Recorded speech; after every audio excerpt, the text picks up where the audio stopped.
Start recording. Switch to that screen. Woohoo! We're live! Oh, crap. Main screen turn on. Only, 4 minutes late. I had to sort some video issues out. Hopefully there is signal to the people in chat, and it's all working correctly. Yeah, I'm seeing people talking about Signal. Cool. I am not seeing yours. There we are. Hopefully the audio levels are all okay as well. I'm worried I might be a little bit louder than everybody else.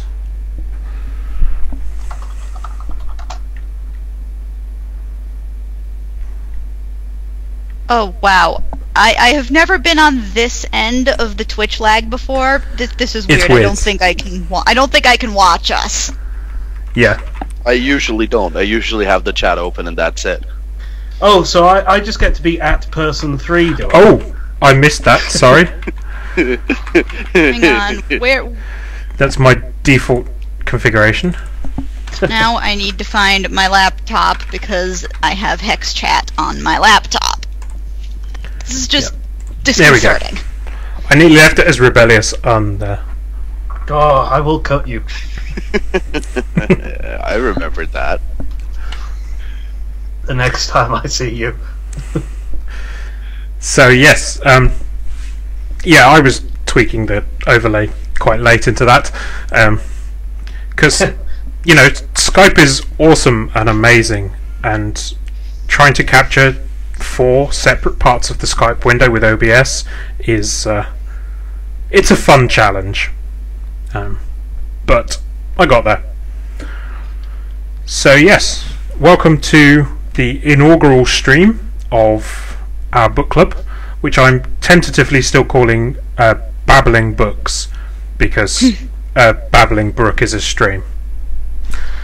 Oh, that works. I was thinking the patrician might take issue with that unless you can show him a book that does indeed babble. I could probably find one somewhere. There's some good children's books these days. Ranico's ideas, because that could be reading Rambo. Yes. But yes, so say people in chat, do let me know if there's any issues with audio, if I need to come down or people on Skype need to come up, because this is the first time that I've tried doing a Skype call on this PC, because the last time we did one was Life Etc., which was back on Potato Comp. But yes, I have indeed debearded. I need to shave again actually, but yeah. So welcome to the stream. I am joined by 3 very good guests.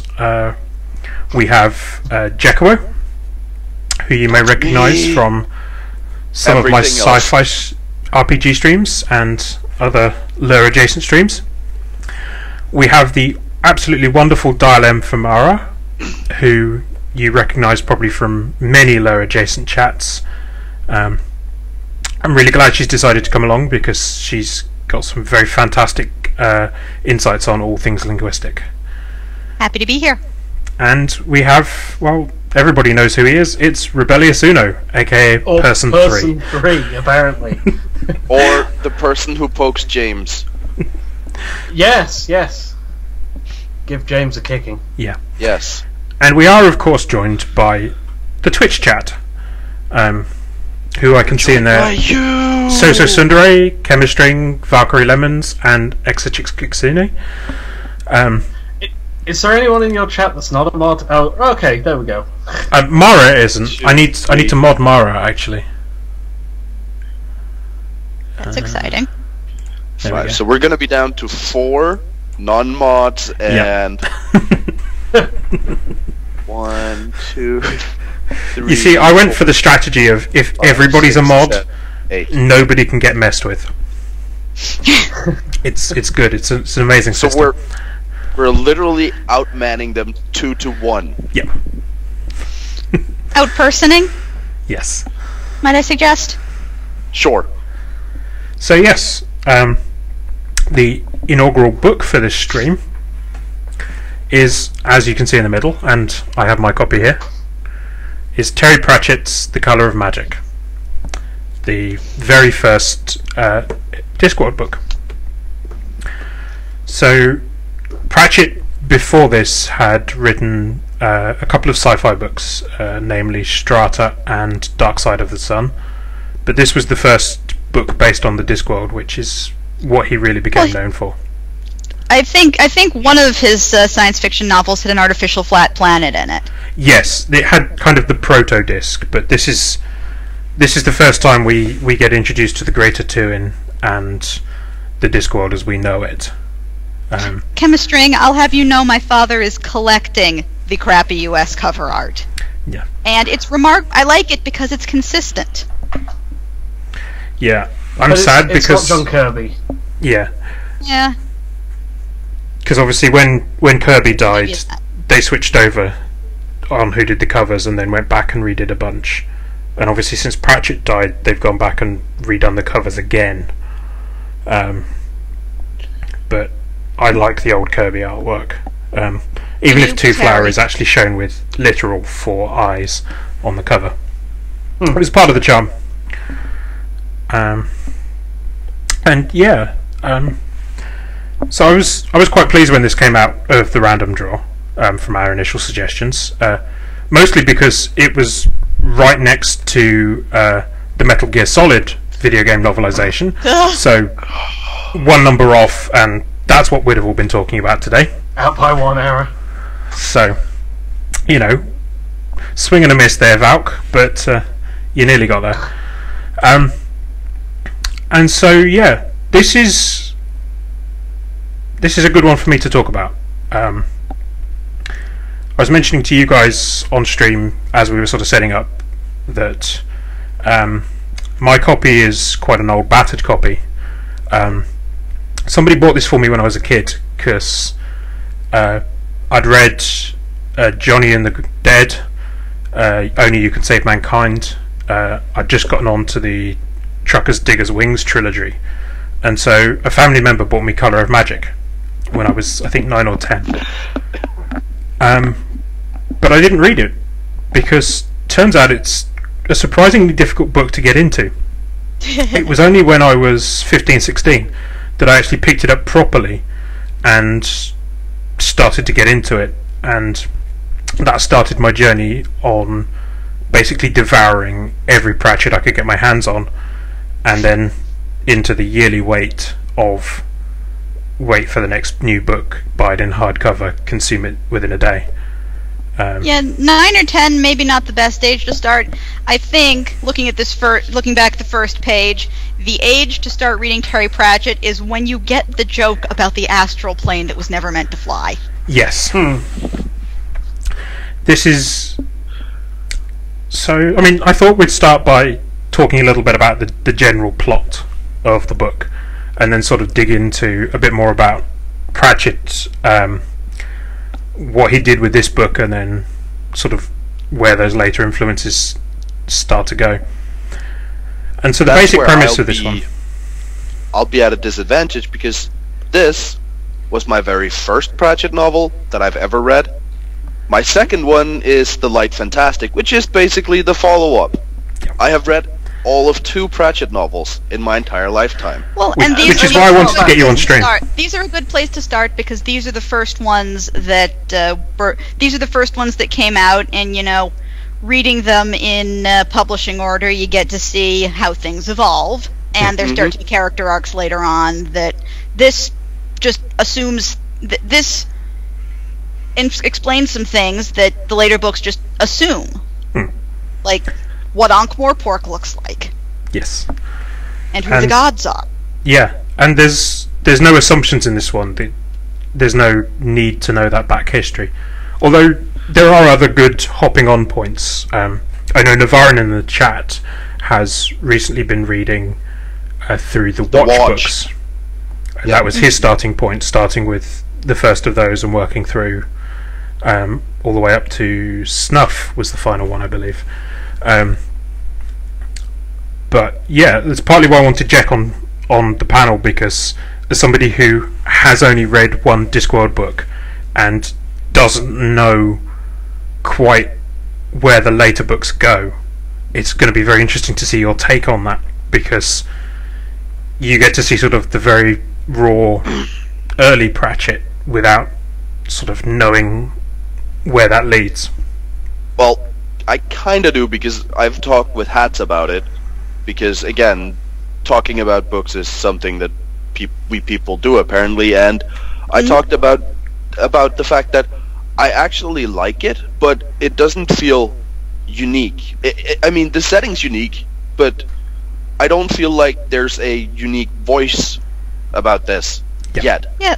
And what Hats basically confirmed is, yes, it takes him a couple of books to find his unique voice, and when he does, you're in for a treat.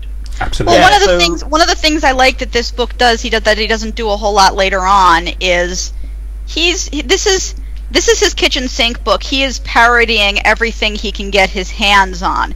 There's Lovecraft in there. There's Dungeons and Dragons. There's the Dragon Riders of Pern. All those. I love that one. Yeah, I haven't quite figured out how he wants us to pronounce the exclamation point. I mean, if we do it like they do in Africa, it's a... Yeah, that's what I've settled on, but it... Yeah, I mean, that was part of the reason I bounced off it as a kid. I hadn't got that reference frame. I mean, a couple of the first characters... I didn't get it the first time, and then I went to middle school and read basically all of the Pern books. Yes, that was what... loved them for a while, and then stopped loving them, and then that chapter became funny. Yes. And it's like... this does... I don't... So, as much as I like Pratchett and love things like Truckers, Diggers and Wings and stuff, I do think The Colour of Magic and The Light Fantastic are probably one of the worst Discworld books. Yeah. And probably because he's not found where exactly what he wants to take it. If you were going to show someone the series, some of the later stuff is better as a jumping in, and then I disagree. Come back to these. I think this is the place to start. The later books get really repetitive. Like there's moving pictures and soul music are basically the same story, and he keeps just sort of coming back to that theme of the pop culture wave magically affecting the city and its people. This, I don't know. I feel like I'm more into these stories. This one in particular, I mean, it is fragmented into 4 sections, but it almost feels like it was written as 4 short stories that continue RinceWind's story. And the funny thing, somebody, I think it was Chemistring, was saying earlier that they'd forgotten how thin the early books were. Yep. But I think actually a lot more happens in The Colour of Magic and The Light Fantastic than in Soul Music or The Fifth Elephant. Yeah, it's definitely over a much longer time scale than a lot of the other books. But there are... I found there were bits of this where I had to... I'd been reading through, it got a little bit disjointed at times, and I found that I was reading through it and then having to go back and just check some certain bits. So there's a section where they're falling, and then all of a sudden they're on a plane. Yeah. And it's like it comes sort of kind of weirdly out of nowhere. It's very nonsensical, and then suddenly they're descending, and it jumps ahead to a section where they've apparently been on a pirate ship or something. So yeah, that's over one of the sort of chapter splits. Yeah, there's sort of mental disjoints that are quite difficult to deal with, and it's not very helpful to get into a series, which is why, one of the things I preferred getting into was, telling people the Guard series, or personally I like Witches as well to get into. But I love Rincewind as character, I love the idea, I love that they take the Vancian magic approach to it. But it's hard. It can be hard work, this book. Yeah, I mean, at its basic core, the story is the tale of the Discworld's first tourist. And the hapless, burned-out wizard who's been Yes. assigned to keep him safe. Yeah, and really it's Rincewind's book, Rincewind being the wizard. And Rincewind becomes one of the sort of the key characters later on of the Discworld mythos. You can usually spot him fleeing through something important. Yes. But even in this, his character is much rawer than it would be in later books. Later books, he's an established coward. He runs from everything. He's seen everything, and he's only survived by running. In this book, he hasn't yet started running. This is where he starts running away from things. Mm-hmm. I can understand why after the events of this book. Yep. Yeah, he gets to the credo of the destination is not important. The thing is what you're running away from. So what is it is it the whole adventure in general? Is it Two Flower's personality, or is it just that bit in the second story running through the forest where he misses all of his spot checks? Yeah. And that's kind of the interesting thing as well, is in this particular story, there is stuff like missing all of your spot checks. I love that metaphor, that framing device of the gods playing Dungeons and Dragons or Hero Quest or whatever with the lives of the characters. Yeah, and that's only used as the framing device for the second story, or the second chapter, as it were. Which again kind of adds to that disjointed feel of the first section is Two Flowers stay in Ankh-Morpork. The second is their flight from Ankh-Morpork and dealing with the Temple of Bel-Shamroth, which that section introduces the gods, the home of the gods done manifesting, which becomes very important in some later books. And the lady. The lady, she crops up a lot. When you least expect her. Yeah. That's the best time. And it establishes that on the disc that the gods are real, that they're actual tangible beings. Which wonderfully leads into Small Gods later on. Yes. Mm-hmm. Which is one of my favourite ones that that really references the gods. And you also get a lot of the mythos in this one about how magic works on the disc. You get the 8th colour, the fact that wizards hate that number, and some of the reasons why. 7A. Yes. I believe in Going Postal is the only other Discworld book with the chapter numbers, and the chapter after 7 is 7A. Yes. I think that might also add to some of the reasons that I feel a bit weird about Colour of Magic, because it's going forward with a lot of the Discworld books. They're just a long stream. There's no chapters in it. And whenever I get to a Discworld book that has chapters or that clear delineation, it always throws me a little bit. Yeah. And one of the things Chemistry says there in chat is one of the genius bits of Pratchett. Seemingly small throwaway lines come back as critical things. And this book has so many of those little things dotted through that somebody such as yourself, Jack, who would be reading it for the first time, wouldn't necessarily know where they lead later on. And that's, again, part of the disjointed nature of this book is you start to get Pratchett's little footnotes in here in very much a Douglas Adams style. Footnotes. Terry Pratchett. I think there's only one. And there's only there's one. Only the one. But there's lots of other bits of information that in later books would have been put in a footnote. Nested footnotes. Yeah. Yes. I will digress a bit from Terry Pratchett because I read the Bartimaeus trilogy. Oh yeah, which is actually a quadrilogy, but that was where I was introduced to the idea that footnotes are amazing. It's a trilogy plus an okay prequel, which I feel like is a thing now, like a structure for Yes, but it's writing. there's the actual trilogy, and then there's the fourth book. Which yeah. happens Yes. before the others, doesn't it? Yes, it happens. It's back with Ptolemy, isn't it? Yeah, it's back Ptolemy. with Ptolemy. Anyway, nested footnotes. Yeah. And again, my experience from that was Douglas Adams with his mastery of footnotes.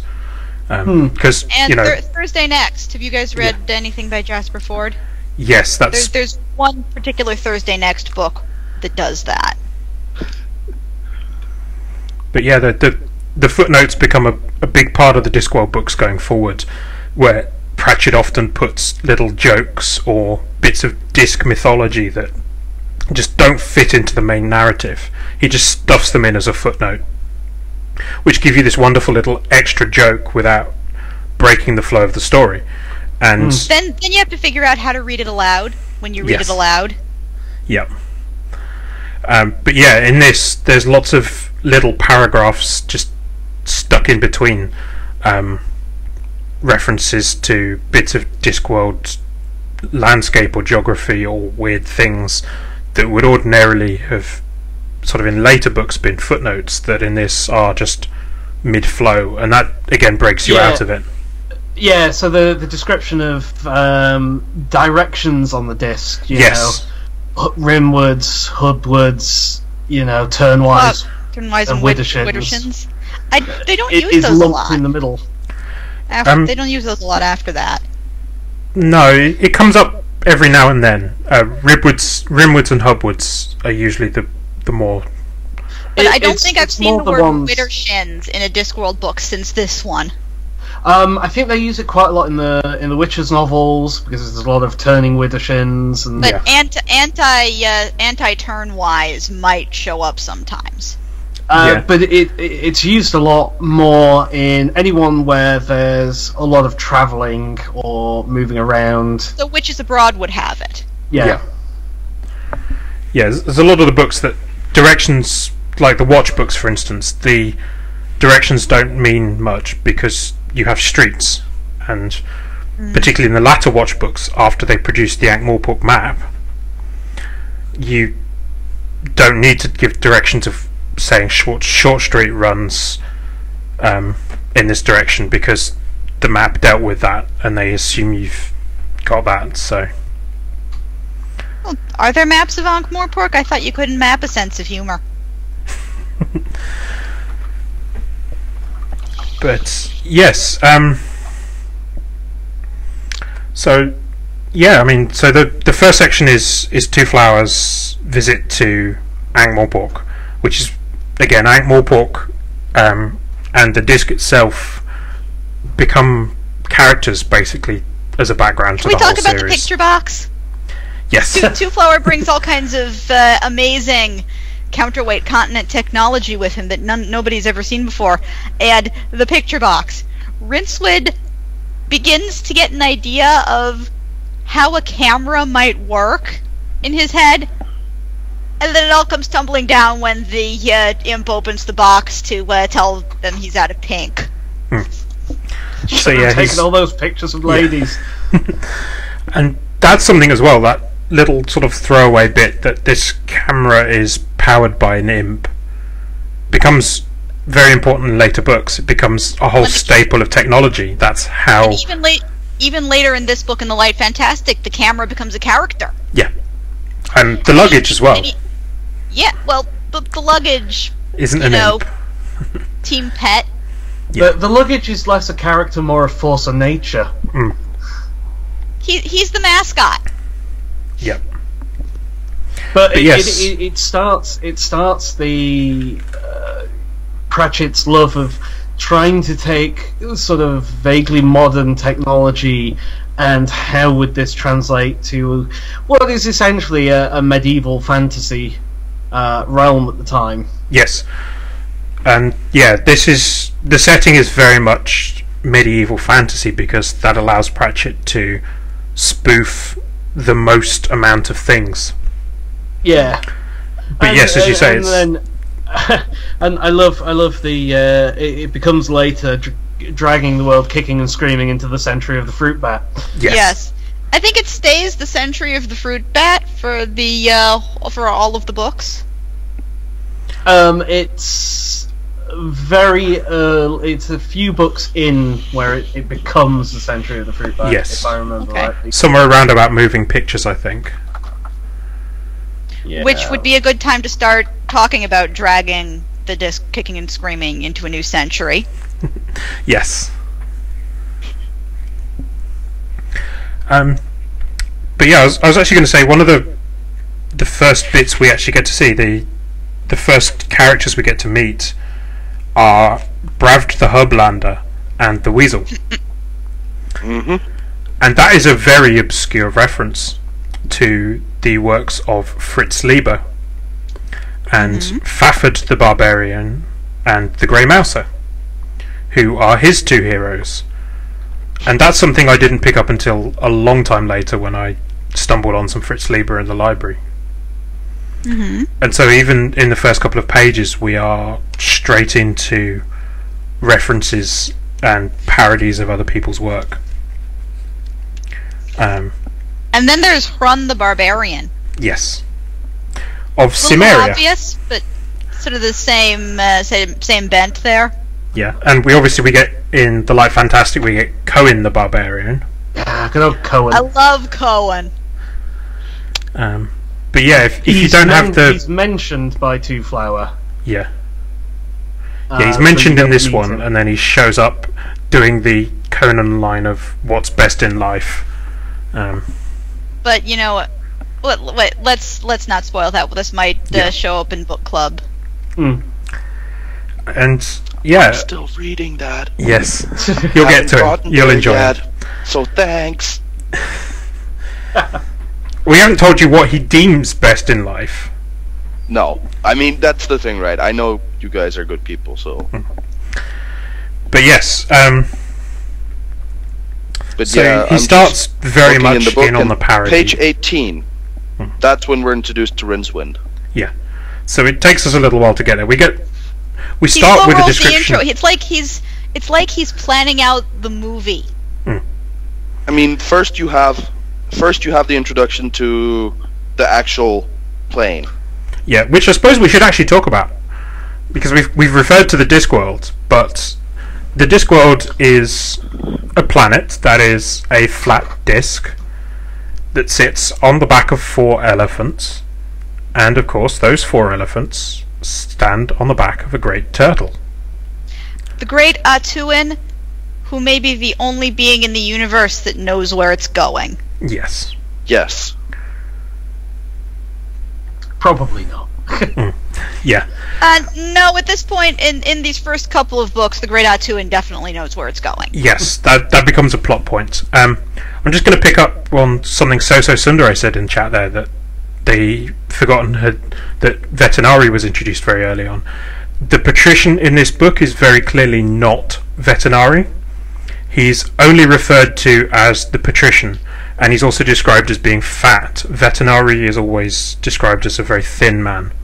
So at what point does he has a very Vetinari take different over? personality as well in this.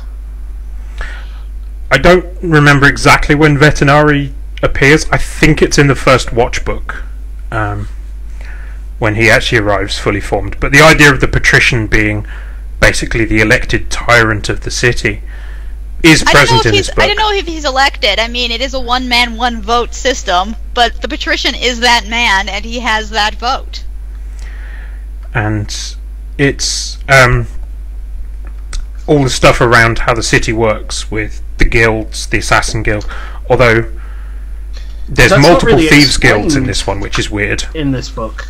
Yeah, Well, it's a fantasy city, of course it has guilds. exactly. That's about where they leave it. And that's it's about not as really far as it explained, gets. though, that the patrician helped set this up, because if there's going to be crime, it might as well be organised. Yeah. Yeah, Yeah, and as So-So said, he kind of, the patrician fills the role of tyrannical spy master, and that's definitely something that Vetinari continues when you meet him later on. But this patrician is not. But yes, there is sort of the fantastic description of Ankh-Morpork, which it's completely escaped me. It's based on a real city in somewhere in Eastern Europe. Are you thinking of Budapest? Budapest, that's it. Buda and Pest, either side of the river. Ankh-Morpork takes the idea of a split city to the extremes, in that you have the River Ankh that separates it. One side of the river is the poor half, the other side is the rich half, and that's really as much detail as you get. You find out some of the street names. You get to meet it's the broken drum in this one, because it eventually becomes the mended drum. Drums. Briefly get introduced to the broken drum. Yes. For, like, what, 15 pages, and then the entire city burns down. Yeah. And then the whole city gets burned down. Because the tourist just had to be an insurance salesman. Yeah. Yes. And he's introduced in sewer ants. Yeah. And again, this is Pratchett introducing modern things in a fantasy setting. So, did you miss policy? Yeah. No, policy I got as well. How about reflected sound as of underground spirits? That one I had to look up. Yeah. Echogonomics. Yes, I didn't get echo. Oh, echonomics. I think it's spelled out much later on in one of the other stories. But yes. So Ankh-Morpork becomes more London-y as the stories go. Yeah. Here it's more fantasy generic. It's fantasy generic. The split city idea was based on Budapest, and Pratchett said that in interviews. But again, it becomes a character in its own right in later books, and different sections of the city gain character, and you sort of build on the mythos of it. The split between sort of Morpork and Ankh is less in later books. Mm.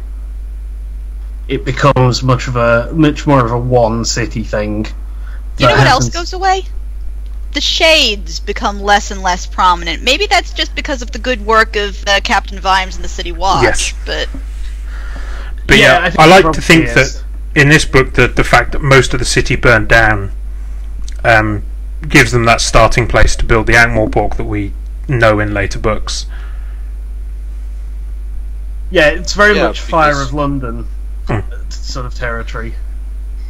I mean, like Chad is bringing up, there's Enchanter's District and Alchemist's Quarter, which are like almost never mentioned since this, but that might just be because they were burned down and now they are much smaller or non-existent.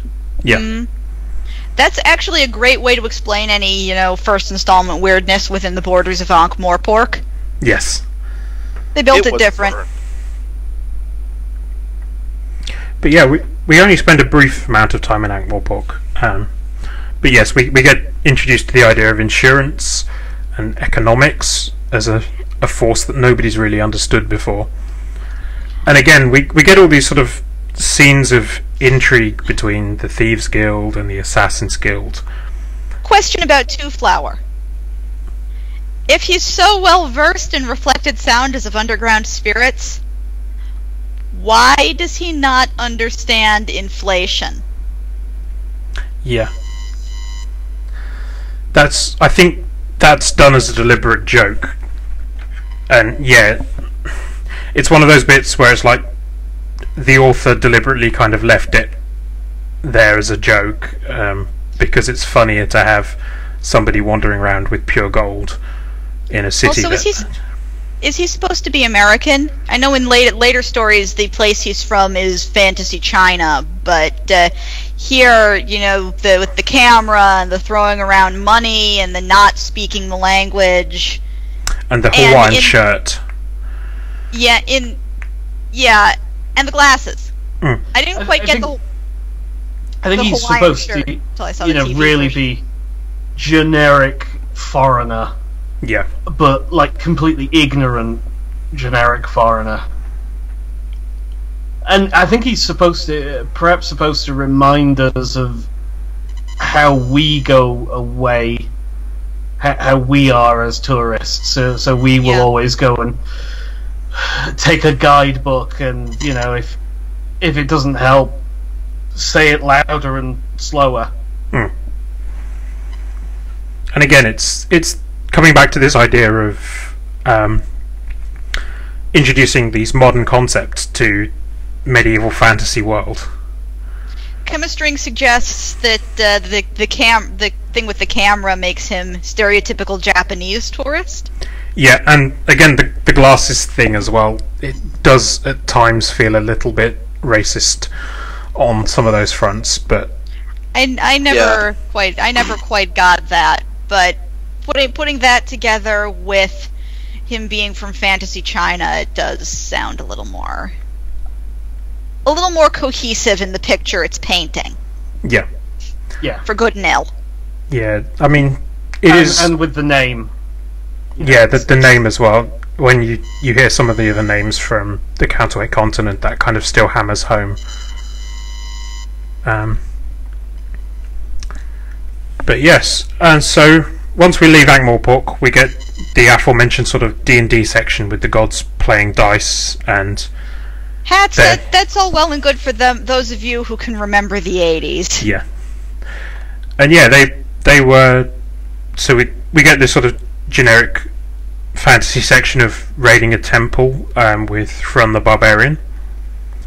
Then we get our section with the dragons, which is the giant Anne McCaffrey spoof. Well, is it the dragons first, or is it Bel Shamharoth? It's Bel Shamharoth. Bel Shamharoth first, and then the dragons.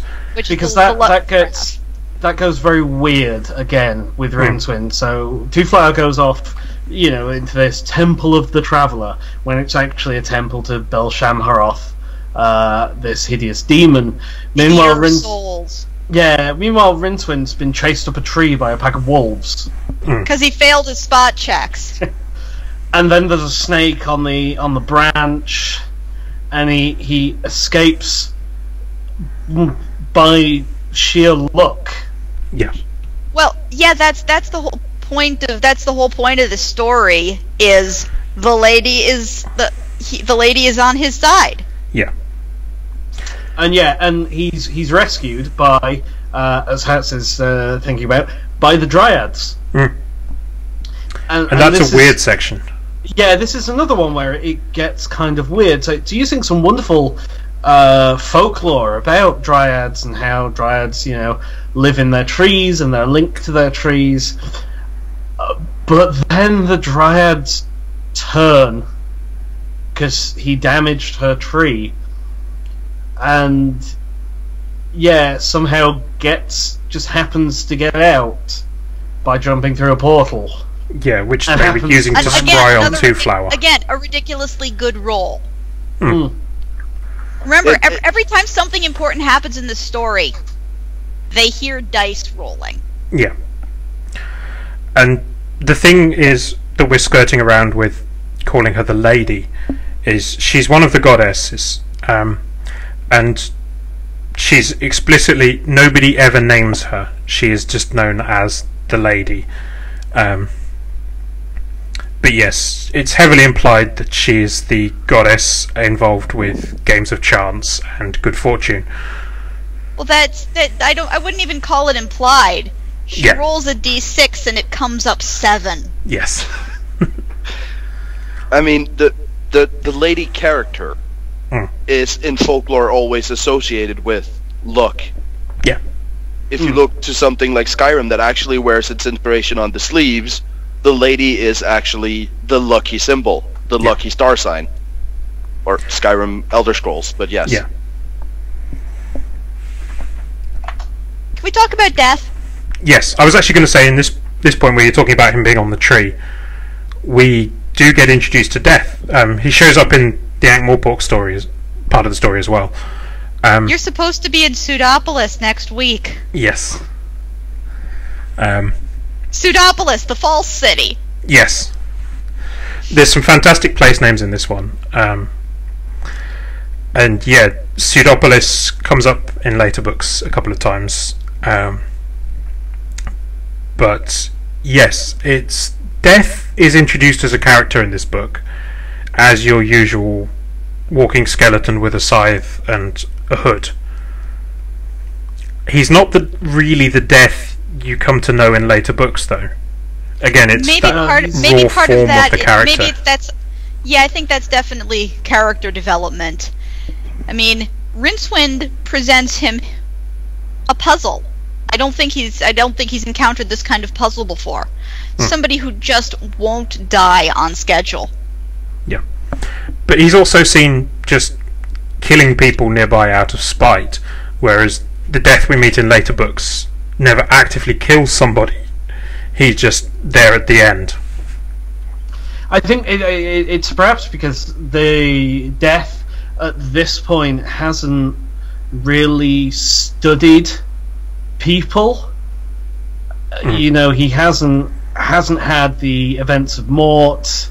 Yeah, Mort is where he starts to learn this stuff. Yeah, so he hasn't got really interested in people. The fact that, you know, the deal with wizards is that even though Rincewind basically fails, he's still a wizard, which means that at the moment of his death, Death is the one that takes him. Nobody else, you know, nobody else can take him. It has to be Death. Is the main thing that's introduced here, but it is a very different Death to the one you see later. And yeah, and he has minions in this one, helpers, which, as you say, becomes a plot point at the end. In that Death was too busy to come and see Rincewind. It's sort of at the very end. It's Scrofula. Shows up to take Rincewind, and he's like, "I'm a wizard. Nobody dies of Scrofula." Scrofula. When you know who he is, he stops talking in small caps. Yes. Also weird in this book, now that I'm looking at that page, Scrofula suggests that there is a single afterlife. Later on, it becomes much more about personal belief. Yes. I mean, the explanation for why Death changes is found right here. Death, although exceptionally busy at all times, decided that he now had a hobby. There was something about the wizard that irked him beyond measure. He didn't keep appointments, for one thing. So it's literally stated right here that Death now has a hobby. He will be chasing Rincewind. Yeah, Death is seen at the start of the story as this, again, another force of nature, and then suddenly he's getting more of a personality because he's never been challenged before. Nobody's ever got the better of him. And even at chess? Nobody's ever played chess with Death? And he's suddenly curious as to why this one can. Yep. Is it because of the spell? It's implied. It's gotta be. Yeah. Some combination of the spell and the lady are keeping him alive. Certainly in these two books, Colour of Magic and Light Fantastic, that is heavily implied. Later on, it starts to be just Rincewind's exposure to the general weirdness of the disc. When you get introduced to the concept of life turners, you eventually discover that Rincewind's is got weird bulges and sand flows back into the top and has all these weird things about it. Oh god, the timers. But yes, yeah, in this book he very much starts out vengeful Death, and yeah, towards the end, as Jack says, he gets a hobby. You do also actually, one of the few bits you do get introduced to that sticks around with Death, you get introduced in that section to Death's domain, but also you get introduced to Binky. Not by name, but Binky is Death's white horse. I was going to say, is it the horse? Yeah. Yeah. Cool. You learn his name in Mort, I believe. But yes, Death's horse is called Binky. And Death's domain isn't described as well as it is in later books. Especially, I think this is the Light Fantastic where we get the first really good picture. Maybe I'm just. I saw the TV miniseries version of the Colour of Magic and Light Fantastic at some point, and that's kind of colored how I see these environments. So that's actually a good question for you. Recently, just watched the first half of that, with Sean Astin as Two Flower. Yeah. Which is quite interesting. Yeah, Sean Astin is a weird casting, but that led to a discussion between me and Uno. How old do you think Rincewind is in this story? Do you see him as a younger man, as a student, or do you see him more as an older man, like David Jason? As he has was a in the beard. Miniseries. I think he's in the first book. I think he's reasonably young. Yeah, because like he definitely sneaking down to look at the book, the octavo, is a freshman prank. And I mean, British University starts at 18, right? Yeah. Mm-hmm. So Rincewind is at most in his 20s here. Yeah, that was always. So my opinion was that Rincewind was somewhere mid-30s, because I think it's described that he's been a student for a long time because he's never been able to actually learn anything. Well, 4 years is a long time when you're my age. But when you're a wizard, I think it's they tend to be a lot longer. Well, I imagine the time is enhanced by, you know, how tedious it appears to be to learn spells in these first couple of books. The thing about you spend weeks and weeks learning the spell to summon naked women, and then by the time you've mastered it, you've forgotten what comes next. Yes. I love that as a description of magic, and that again it sets the rules for how magic works on the disc. And it also emphasizes the gendering of magic, which is something that he definitely explores later. So, what about you, Jack? What sort of age did you think he was? I actually had him pegged as older, because I know the archetypical magic, like the archetype for a mage is basically someone who has studied their entire life to know how to cast spells. And yes, there's a university, but that doesn't mean that the process has changed all that much. And with the description of the beard, I get the archetypical wizard's beard in mind, and that still requires somebody who's a bit older. I don't know. Could be magical proficiency predisposes you to having a beard. Maybe it's genetic among wizards, like it's genetic among dwarves, or magical hair extensions might be a thing. Yeah. I don't know any of these, but yes. As Hat says in the chat there, sort of like Shaggy from Scooby-Doo. My new example these days is Mackenzie Crook, with a short, little, scraggly beard, a bit like he has in Pirates of the Caribbean.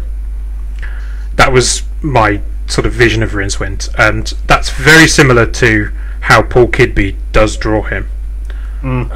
So I've just posted the from the Art of the Discworld. Yes, which is the Paul Kidby version, I believe, isn't it? Yeah. And so he's shown as youngish, sort of 30s, 40s. Definitely not David Jason. He looks old. like on Counterspell. Yes. He's Flaccid Wizard. But I think my other estimation of Rincewind is probably coloured from playing the Discworld video game. Yes. Where he's quite a youngish character in that. I don't consider him to be really old. Yeah, that's why I said I sort of arrived about 30s with him. He's a student and been a failed student for a goodly number of years, but he's not white-haired, drawing a pension old like most of the unseen universal faculty that we get introduced to later on. Yeah, and certainly not like how David Jason plays him. No. In the no, adaptation. I mean, I got him somewhere in between the grandfatherly, I'm a wizard, I'm gonna help you out on your quest guy, and the actual doing stuff wizards. Yeah. I don't know if Rincewind is a doing stuff wizard. I think he started out wanting to be a doing stuff wizard. And then he became the I run away from everything wizard. Yes, he became the running from stuff wizard. But he's still in that age group of older than most doing stuff wizards, but not yet. I'm the old wizard. Yeah. Like, there are definitely some old wizards in the administrative structure of the university, and we'll get to that if we read The Light Fantastic together, but... Yeah. In the first pages, it's just... I like that a lot. It's been a long time since I read The Light Fantastic. Doing stuff, but would rather he wouldn't. Wizard. Yes. It was actually the graphic novel that I first read of The Colour of Magic and The Light Fantastic. Way back. Yeah. And so we then get to the very final story, or section of the book, which is the threads all tie together. We started learning very early on that, in a couple of throwaway lines, that the island kingdom of Krull is interested in learning out whether the Greater Tuin is male or female. I just got that. It's the kingdom of Krull. Yes. You have to say it in the right accent to... I always pronounced it Krull. Yeah. And it sounded suitably fantasy barbaric to me. And yeah, and so again, there's some fantastic descriptions on this section about how magic works. The aside about hydrophobic wizards and dehydrated water is quite funny, but the overall they hate themselves. Yeah. What is cruel/crawl a reference to? That's a reference to something. Yeah, there's a couple of films from the 80s that I think have a Kingdom of Carl or something like that. I know there was a more recent one with Kevin Sorbo that was something along those lines as well.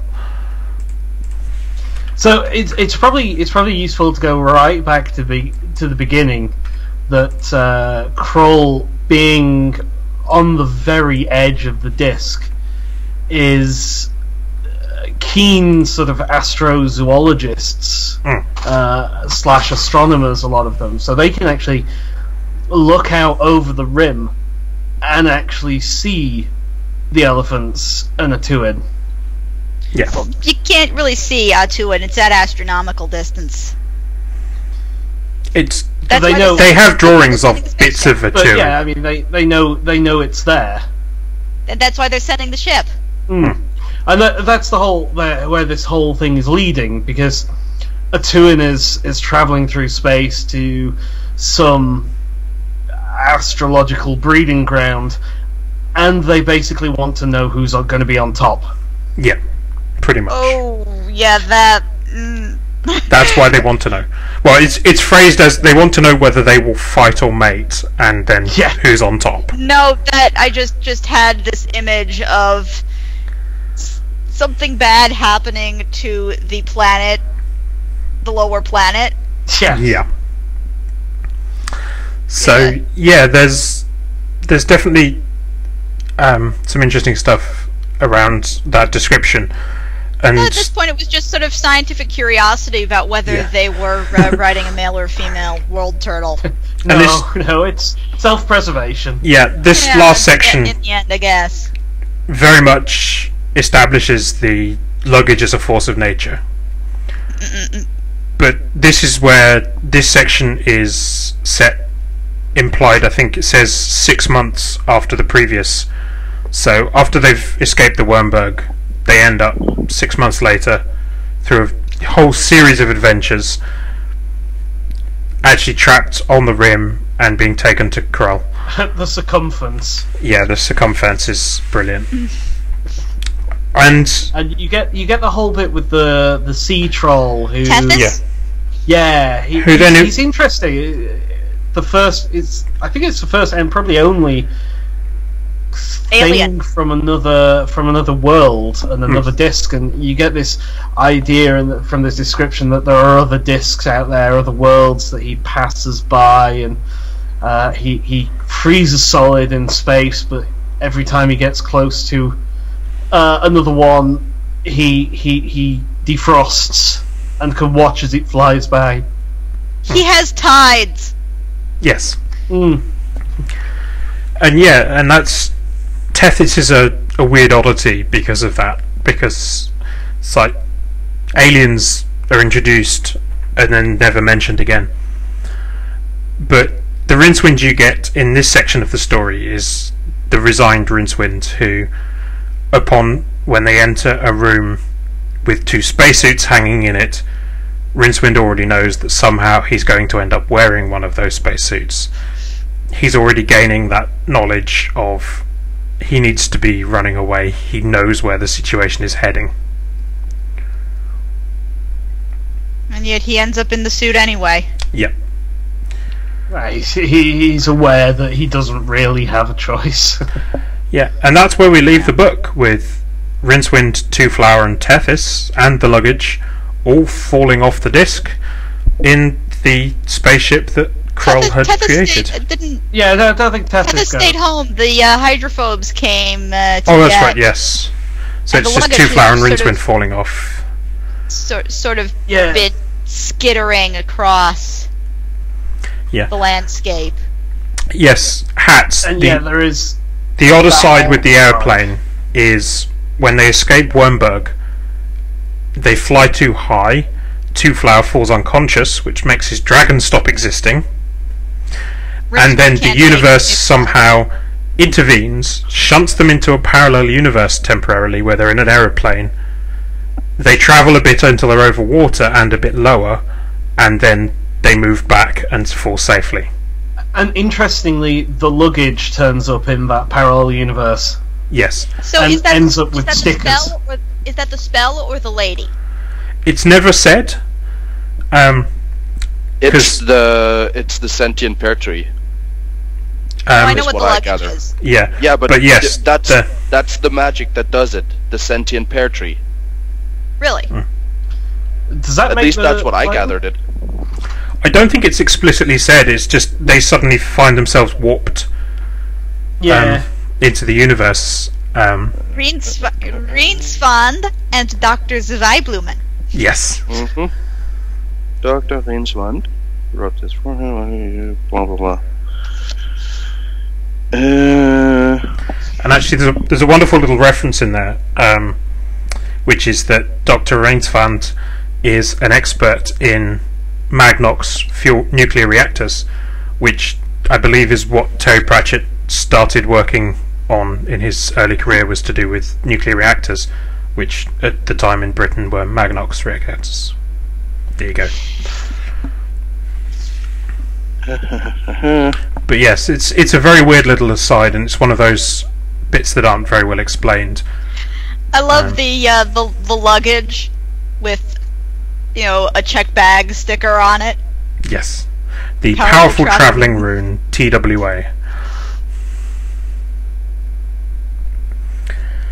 But yes, so as an overall book, it's, as you said initially, it's a nice introduction to the disc, in that you don't need to have any foreknowledge of any of it, other than maybe having some reading to get some of the jokes and some of the references.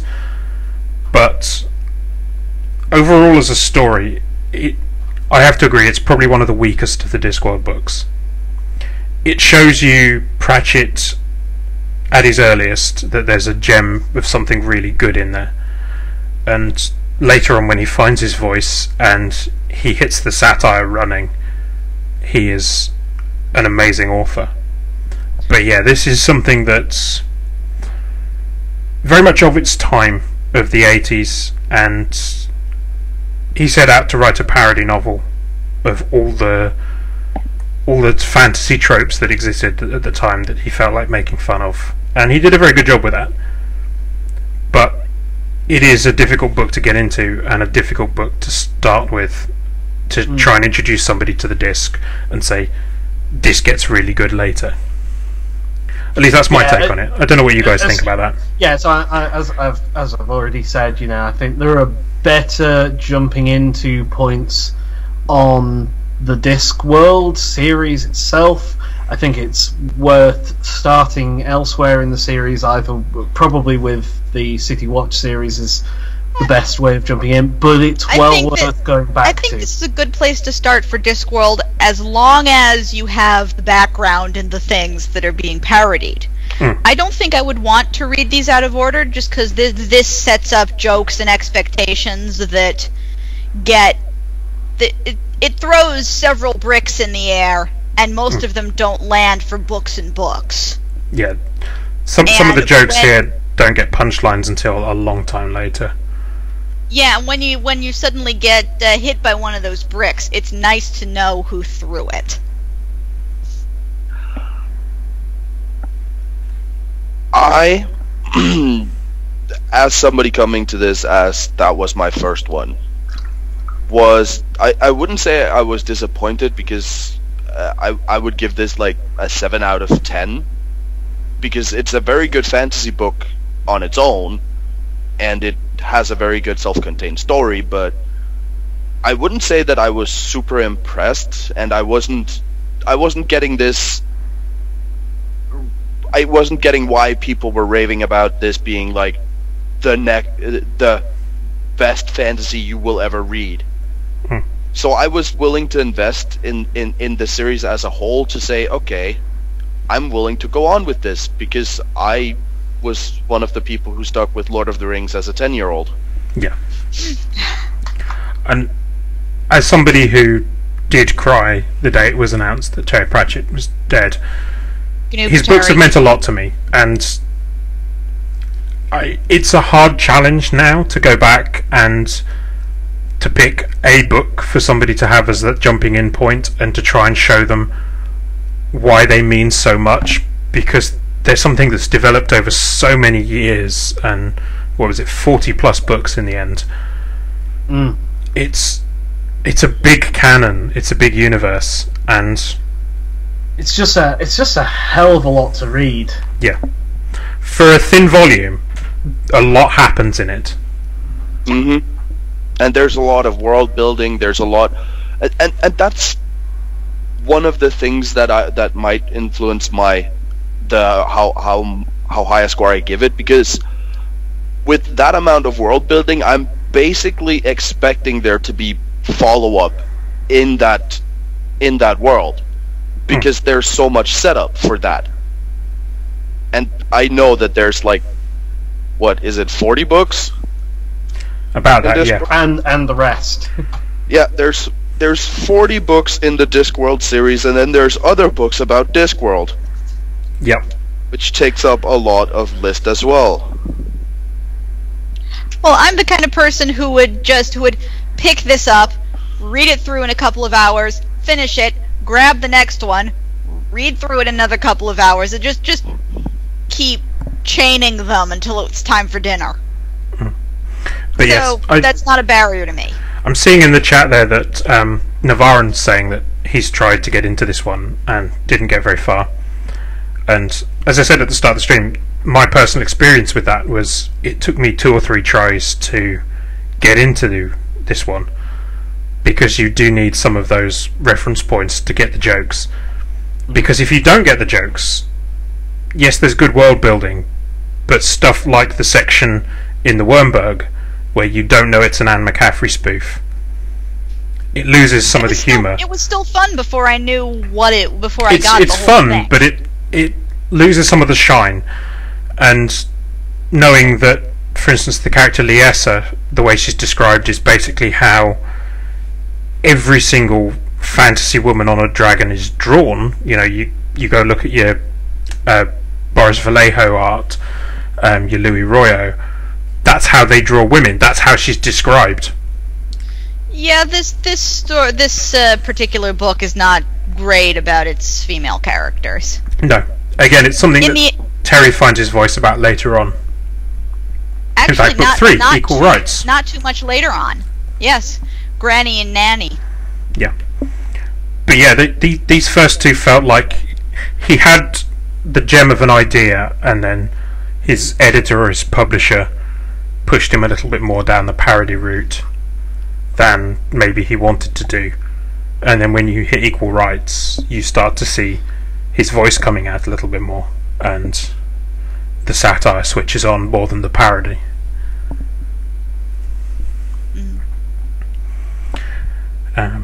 But yeah, that's kind of my take on it, and it's definitely interesting. And as I say, it's quite a striking book, particularly when you look at the original Jack Kirby cover art as well, which we have obviously on the stream overlay. I don't need to hold this up to the camera.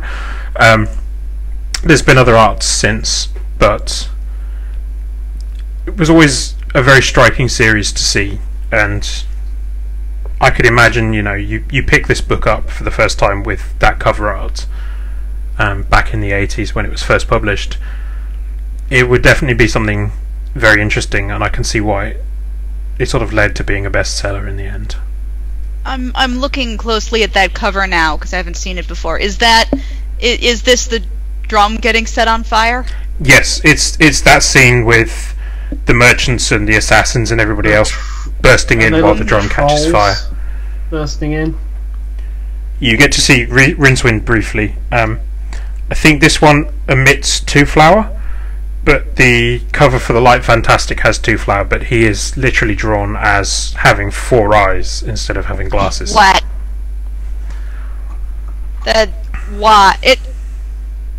Sorry, I've had problems with the cover artists ever since Animorphs. They gave a blonde character dark hair for like 30 books. Yep. But there you go. Wait, there were 30 Animorphs books? There are like 60 of them. Most of them were ghost written. Otherwise, K.A. Applegate would never have had time to eat for the speed there are ghost writers.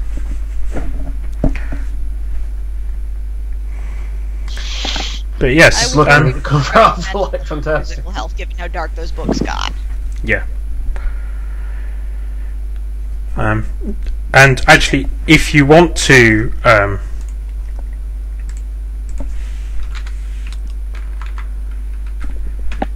suggest some Animorphs books or indeed anything else, please do. I don't want to. There's a link in the chat there for you. Might help if it had the HTTP on the front. Yeah. There you go. People know how web things work. Yep. And so feel free to suggest books there, because the more books that you suggest, the less likely we are to hit that Metal Gear Solid novel. So Susundere's been doing a very good job of filling that in. So we've got lots of books that we'll be drawing in a minute. But I'll give you guys a minute if you've got any suggestions you want to add in. Get those in now. The problem is I don't know what's on the list, so I don't remember what I added last time. You added The Way of Kings. Yes, okay. That means that I Spook's Apprentice and The Alchemist. God damn it.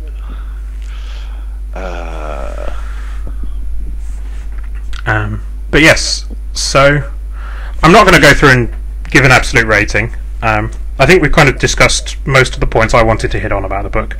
Did you guys have anything you wanted to talk about that we didn't get to? Not really. No, I think I've covered about everything I wanted to. So I think the important question is for you, Jack, is this going to inspire you to finish Light Fantastic and then give some of the others a go? Or are you going to stop again now?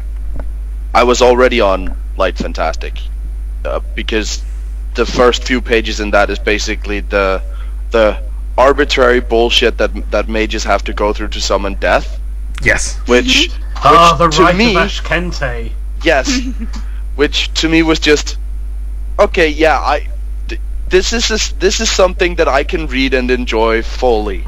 Yeah. Also, those first few pages set up a very important joke for every subsequent story set at the university. Yes.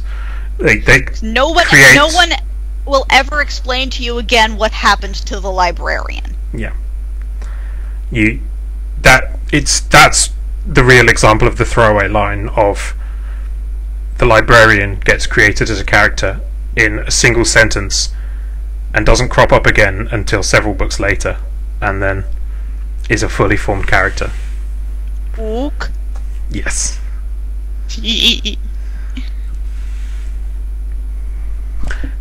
But yes. There we go. I have added one more thing. Excellent. So that's the Color of Magic. That was suggested by. That was before I actually added the "Who are you?" field, so that I can bring you on and berate you. There was a couple of people who suggested it. I think the one who put the entry in was I Fear No Fish on Twitter, but a few other people suggested it on Twitter as well, and it was actually. I did use a random number generator, and it was the first one on the list, and it was what the random number generator generated. So, in some respects, it worked quite well.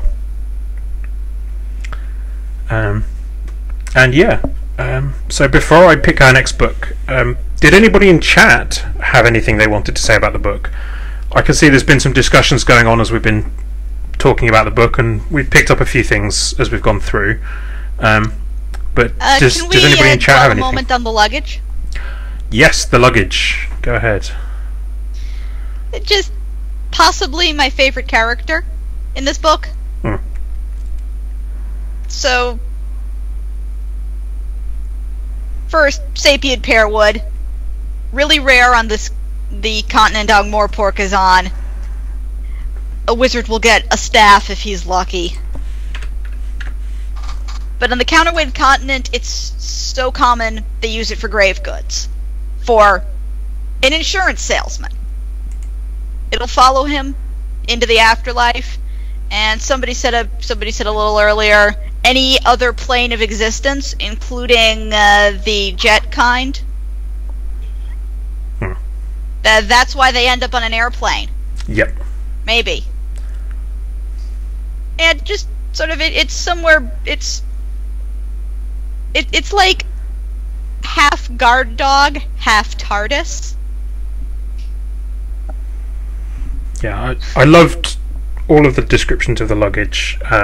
Yes. From just the concept of yes. a trunk with lots of tiny feet, like a centipede or a millipede. Every now and then, a tongue. Yeah.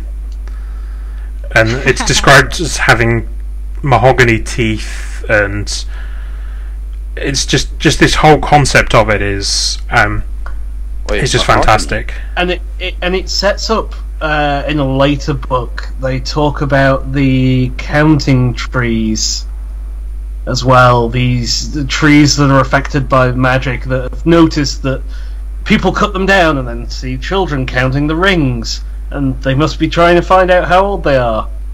So they start displaying numbers. I haven't seen that one. I do in coming up in the Light Fantastic. There are trees that talk, and one of them asks the luggage if it hurt to become a chest. Keab, it's the tongue that's mahogany. Tongue mahogany, yes, sorry. Because the teeth are white as sycamore. That's it, yes. Mahogany tongue, because it's a red tongue. The counting pines are in Reaper Man. Yes. Okay, it's been a while. Yeah. And Hats points out it's a pet mimic. Yes. That's why I really don't like it. Because it reminds me so much of Dark Souls. It does. It does do the mimic thing. Yes, it leaves does. Its lid a little bit open with a glint of gold inside, and people go for it. That was my first really frustrating death in Dark Souls, so that's why I really dislike the... I finally understand why. You're welcome.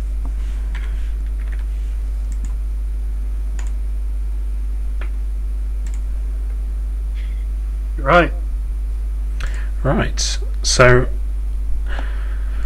haven't seen anything coming up in chat that they wanted to discuss that we haven't covered, apart from lots of praise for the luggage. So, let's generate a random number. And that's number 52, which I believe is one of So-So's suggestions. Yes, that will be The Girl with Ghost Eyes by M.H. Borison. Huh.